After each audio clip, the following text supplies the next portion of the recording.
Hey there! The mailfloss email verifier for Google Sheets automatically verifies and cleans your email list directly within Google Sheets, ensuring accurate and deliverable addresses. And here's how you do it. So the first step I'm going to teach you is how to open the extension once it's already installed. To install the extension, you have to go to Google Marketplace, okay? But once it's installed, you have to go to spreadsheet. We go to extension. You should see the extension already here, Mailfloss Email Verifier for Google Sheets.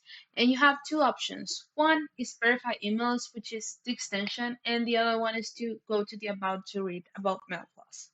But right now we're going to the extension, so Verify Emails. It's going to take a little bit. It's loading.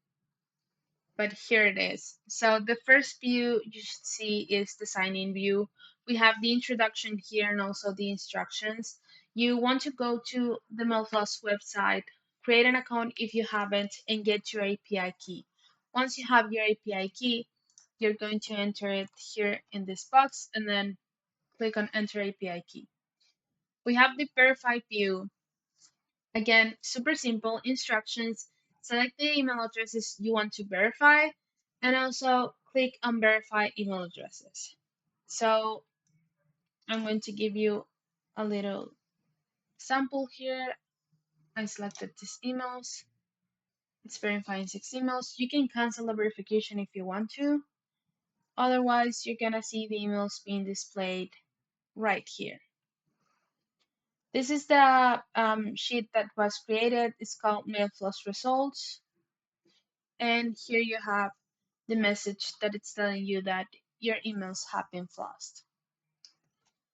We also have the credits remaining here. This is updated every time you do a verification. So instead of going to your account, check if you have enough credits to verify, you can just see them here. We also have the option of full verifications. This is more something that happens when you exceed the 100 emails. So if you select, for example, 200 emails, what is going to happen is that it's not going to be displayed one by one, it's going to be displayed in batches.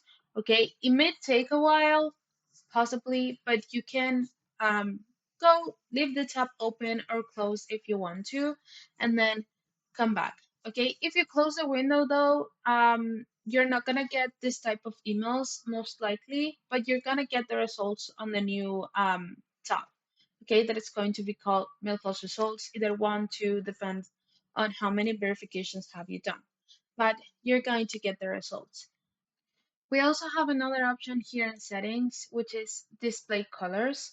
What this does is basically I'm going to give you a demonstration. If you want the verification to be color coded, you can do it. So I'm going to select these emails right here, click on display colors, go back to verify, and then verify email addresses. So we're going to wait, and here it is. It's showing green because the email passes through. If it were to be false, it would be red. And one of the last options we have on settings is change API key. As you can see, the API key now is saved. If I close the extension and open it again, you're going to see that it's already in the verify view and not in the sign in view. So if you again close a window, you can just use it. You don't have to have your API key always to enter. It's already saved. But if you want to change the API key, you can click here and it's going to take you again to the sign in view. I'm going to enter my API key again and back to verify view. We also have in settings this link right here that it's going to redirect you to the mailfloss website to buy more credits if you want. So that's it. So if you have any questions or need assistance somehow, you can let us know. Thank you so much.